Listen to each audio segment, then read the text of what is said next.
Hello दोस्तों, आज फिर हम आगे एक और टॉपिक लेके आते हैं। कंज्यूमर के कंसेप्ट को क्लियर किया था मैंने लास्ट वीडियो में। मैं डॉक्टर तृप्ति विजयवर्गीय जयपुर से अपने यूट्यूब चैनल पर आप लोगों का वेलकम करती हूँ।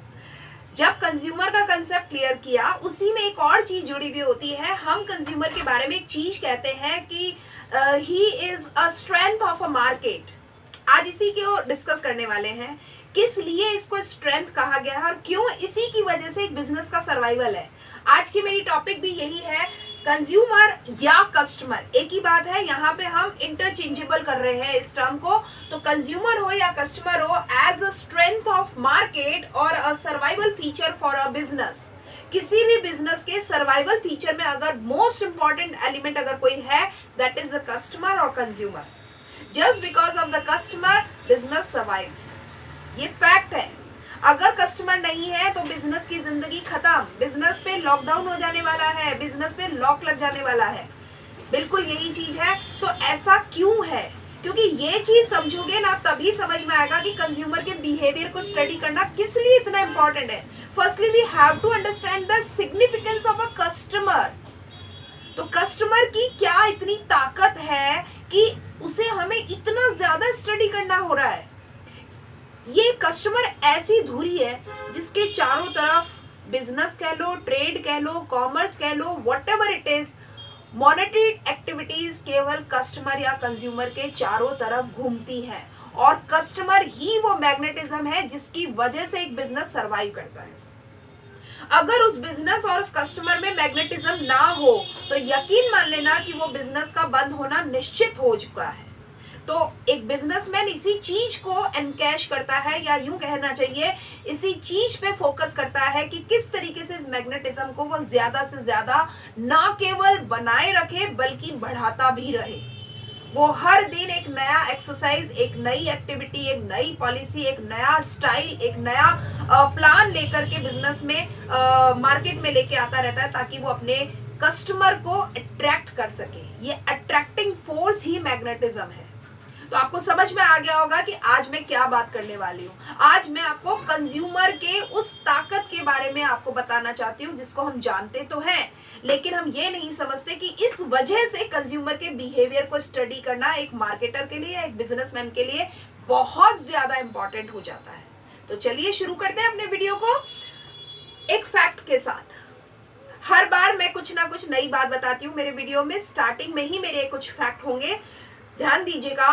एक फैक्ट बता रही हूं मैं आपको, 90% of consumer turns to search engines whenever they are planning to purchase a product, and 15% customers turn to social media when they are buying.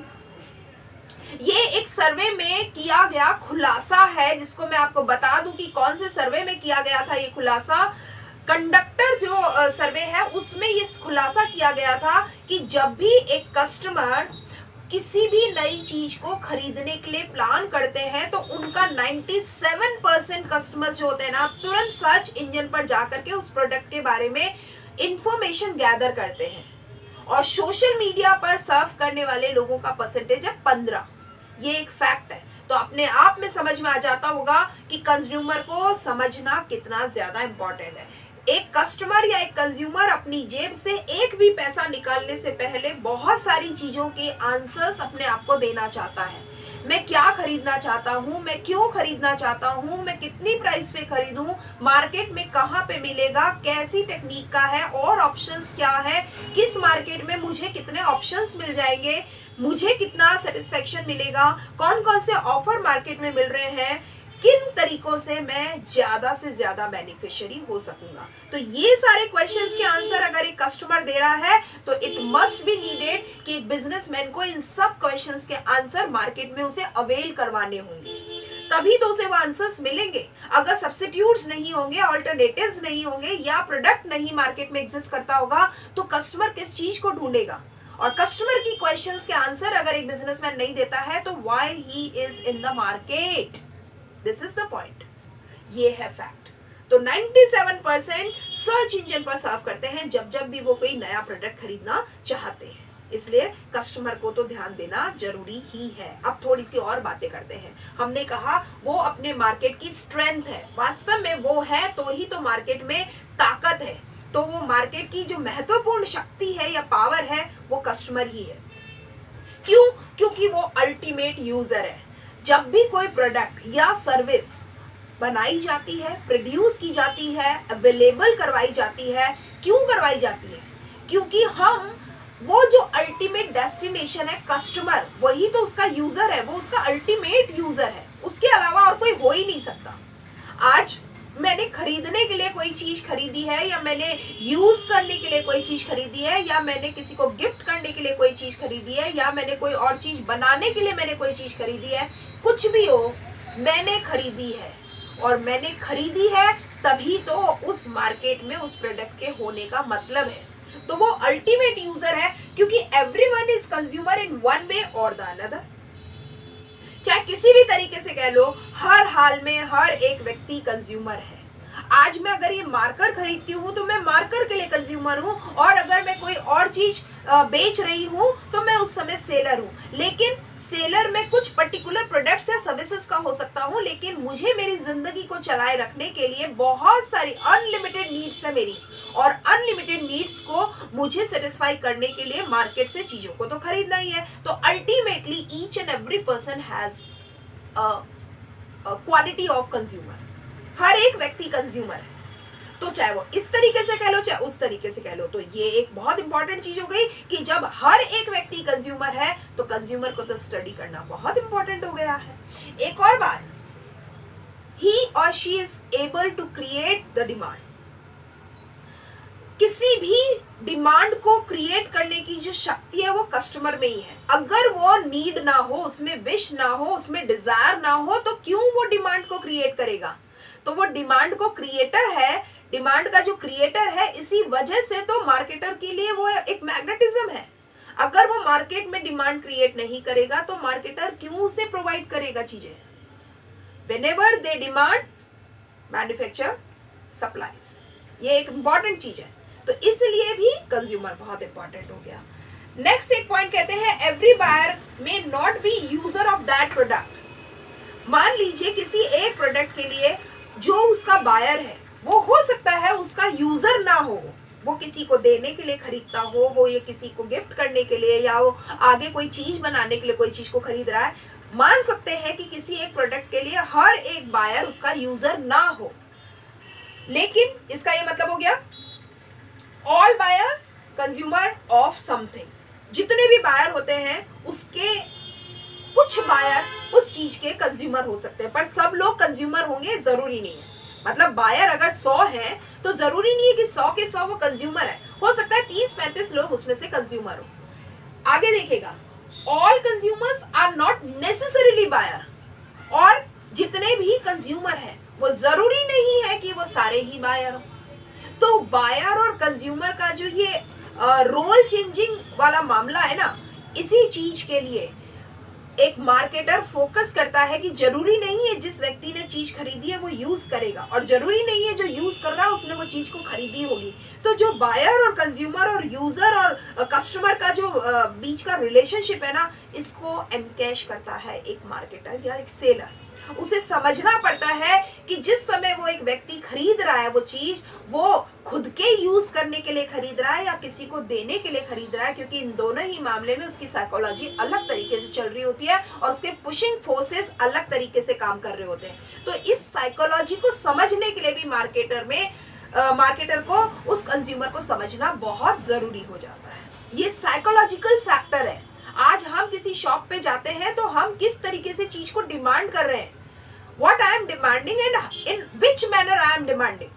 मुझे वो चीज मेरे लिए डिमांड कर रही हूँ, या मैं किसी को देना चाहती हूँ, या मैं अपने नीड को सेटिस्फाई करना चाहती हूँ, बहुत सारी और चीजें हो सकती हैं। तो ये क्या मोटिव है जो मुझे खरीदवाने के लिए मुझे उस दुकान पर लेके आया है, ये चीज पकड़ता है वो सेलर, तभी वो सक्सेसफुली उस चीज को बेच सकेगा। अगर वो ये बात को नहीं समझ रहा है तो वो ज्यादा अच्छा नहीं रन कर सकता अपने बिजनेस को। इसलिए भी मार्केटर में ये गट्स होने चाहिए कि वो अपने कस्टमर की उस साइकोलॉजी को समझ सके। आप एक बात देखिए, चाहे हम कस्टमर कहें चाहे हम कंज्यूमर कहें, एक बात याद रख लीजिए, कंज्यूमर कहेंगे तो उसके बिहेवियर को समझना होगा और कस्टमर कहेंगे तो उसके सेटिस्फेक्शन के लेवल को पकड़ना होगा। ध्यान दीजिएगा मैंने क्या बोला है। अभी मैंने टॉपिक जब स्टार्ट किया था तो मैंने ये कहा था कस्टमर और कंज्यूमर को हम इंटरचेंजेबिलिटी यूज कर रहे हैं यहाँ पे, ठीक है, कोई गलत नहीं है। लेकिन यहाँ पे ये कहता है अगर आप कस्टमर पॉइंट ऑफ व्यू से सोचते हो तो कस्टमर के सेटिस्फेक्शन के लेवल को आपको दिमाग में रखना होगा, और अगर आप उस व्यक्ति को कंज्यूमर पॉइंट ऑफ व्यू से देखते हो, क्योंकि वो कंज्यूमर है या कस्टमर है, you can't say, you can only predict, आप अंदाजा लगाते हो। तो अगर आप उसका अंदाजा लगा रहे हो कि वो कस्टमर है जो कि वो यूजर नहीं होगा, तो फिर उसके कस्टमर के सेटिस्फेक्शन को ध्यान में रखना होगा।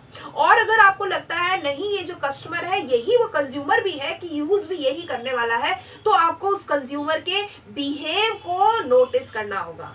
तो कस्टमर का सेटिस्फेक्शन लेवल और कंज्यूमर का जो बिहेवियर है, इन दोनों को समझना बहुत ज्यादा जरूरी है। आपको मैं बता दूं कि बिहेवियर होता क्या है, हम किसको बिहेवियर कहते हैं। बिहेवियर है, it is a manner of conducting one self. एक व्यक्ति किस तरीके से कंडक्ट करता है अपने आप से, किस तरीके से वो बात करता है, किस तरीके से वो अपने आप को प्रेजेंट करता है, किस तरीके से वो अपने आप को एक्सप्रेस करता है, दैट इज द बिहेवियर। और बिहेवियर में वो ये भी चीज कहता है कि इसमें कोई भी एक्शन या रिस्पॉन्स, हर वो एक्शन और वो रिस्पॉन्स शामिल किया जा सकता है जो स्टिमुलेट करता हो उसे, जो उसे एक्साइट करता हो, जो उसे डिस्क्राइब करता हो। तो यानी एक व्यक्ति का भी हो सकता है, वो किसी ग्रुप का भी हो सकता है, किसी ऑर्गेनाइजेशन का भी होता है, वो जो रिस्पॉन्स है ना, यही उसका बिहेवियर होता है। और ये एनवायरनमेंट में स्पेसिफाई करता है, लोगों को एक दूसरे से अलग अलग करता है। हर एक व्यक्ति का बिहेवियर दूसरे व्यक्ति के साथ मैच नहीं होता। तो अगर सभी के बिहेवियर एक जैसे नहीं है और डायनामिज्म है, इसमें एक परिवर्तन है, एक बदलाव है, तो बहुत ज्यादा जरूरी होता है इस बिहेवियर को समझना। क्योंकि आप ये नहीं कह सकते कि अगर मैं अपने आप को एग्जाम्पल लूं तो मैं जैसा व्यवहार करती हूं मैं हर समय पर मैं वैसा ही व्यवहार करूं, बिल्कुल जरूरी नहीं है। डिपेंड करेगा मेरे मूड पर, मेरे सराउंडिंग्स पर, मेरी फील पर, मेरे एक्सप्रेशंस पर, मेरी किस तरीके की मेरी मोटिव्स हैं, उन पर डिपेंड करेगा कि मैं खुश हूँ अलग तरीके से बिहेव करूंगी, मैं बहुत खुश हूँ अलग तरीके से बिहेव करूंगी, अगर मैं दुखी हूँ तो अलग तरीके से बिहेव करूंगी। तो एक व्यक्ति ही जब एक समय पर अलग तरह से व्यवहार करता है और दूसरे समय पर अलग तरह से व्यवहार करता है, तो सभी व्यक्ति तो सोचो अलग अलग समय पर अलग अलग व्यवहार करेंगे ही। There are so many varieties in behaviour. तो इसलिए और भी ज्यादा जरूरी रहता है इस बिहेवियर को स्टडी करना। हमारा टॉपिक है कंज्यूमर बिहेवियर, तो मैं धीरे धीरे अपने उस बिहेवियर के लिए आ रही हूँ क्यों कंज्यूमर या कस्टमर को जो हम बात कर रहे हैं उसको हम डिटेल में पढ़ रहे हैं, उसके बाद हम बिहेवियर पे आ रहे हैं। अब अगर कस्टमर की बात करूं तो वो है सेटिस्फेक्शन। तो सेटिस्फेक्शन होता क्या है? सेटिस्फेक्शन एक तरीके से हमारी जरूरतों की फुलफिलमेंट है, हमारी जरूरतों की भरपाई है। वो चाहे वो मेरी इच्छा हो सकती है, वो मेरी एपेटाइट, किस चीज की इच्छा, कोई भी भूख हो सकती है, कोई मेरी फील हो सकती है, कोई भी मेरी भावना हो सकती है। तो इसका ये मतलब है जो चीज मुझे चाहिए वो अगर पर्याप्त रूप से मिल जाए, इनफ, मोर देन इनफ मुझे वो मिल जाए तो मैं सेटिस्फाई हो जाता हूँ। और अगर मेरे वो एक्सपेक्टेशन से बिलो हो जाए तो आई एम नॉट सेटिस्फाइड, वो वाली बात है। तो मेरी जो एक्सपेक्टेशन है किसी एक डिजायर के प्रति, उसके लेवल पे मुझे अगर कुछ चीज मिल जाए, if I am getting the equal to my desire, then I can say कि I am satisfied. Otherwise, I will not satisfy. More than enough, less than enough और equal to enough, वो एक अलग अलग लेवल होता है। तो मैंने जो पैसा खर्च किया हो उसके लेवल में मैंने जो एक्सपेक्टेशन अपने आप से की थी, उस चीज से की थी, उसके अगेंस्ट में मुझे मिलता क्या है, ये है मेरा सेटिस्फेक्शन। और एक कस्टमर के लिए यही काम एक जो बिजनेसमैन है वही उसके लिए कर रहा है कि कस्टमर मुझसे क्या उम्मीद करता है और मैं उसको क्या देता हूँ। अगर मैं उसके उम्मीद पर खरा उतरता हूँ तो मैं उसे सेटिस्फेक्शन दे रहा हूँ, और नहीं तो वो अनसेटिस्फाइड जो अगर हुआ तो बिल्कुल भी टाइम नहीं लगाता है कस्टमर अपने एक दुकान से दूसरी दुकान पे शिफ्ट होने में या एक प्रोडक्ट से दूसरे प्रोडक्ट पे शिफ्ट होने में। There are so many businessmen and there are so many products, variety of products है, variety of businessmen है, तो बहुत प्रॉम्प्टली एक कस्टमर क्विट करता है या शिफ्ट करता है फ्रॉम प्रोडक्ट टू प्रोडक्ट और ब्रांड टू ब्रांड और आउटलेट टू आउटलेट। तो इसलिए भी बहुत ज़्यादा ज़रूरी हो जाता है कि हम अपने कस्टमर के सेटिस्फेक्शन को या अपने कंज्यूमर के बिहेवियर को समझने की ज़रूरत महसूस करते हैं। तो स्टूडेंट्स, आज के लिए इतना ही। पूरी उम्मीद करती हूँ कि जो मैंने कंज्यूमर के टाइप्स और कंसेप्ट से आगे थोड़ा सा इसको लेके गई हूँ और बिहेवियर तक लेके आई हूँ, वो बात मेरी समझ में आई होगी। अब हम आगे के वीडियोस में बात करेंगे कि कंज्यूमर बिहेवियर क्या है, कैसे काम करता है और एक बिजनेस के लिए कंज्यूमर बिहेवियर को स्टडी करना क्यों इंपॉर्टेंट है। आज की क्लास के लिए इतना ही। Thank you so much. Have a nice day बेटा। Thank you.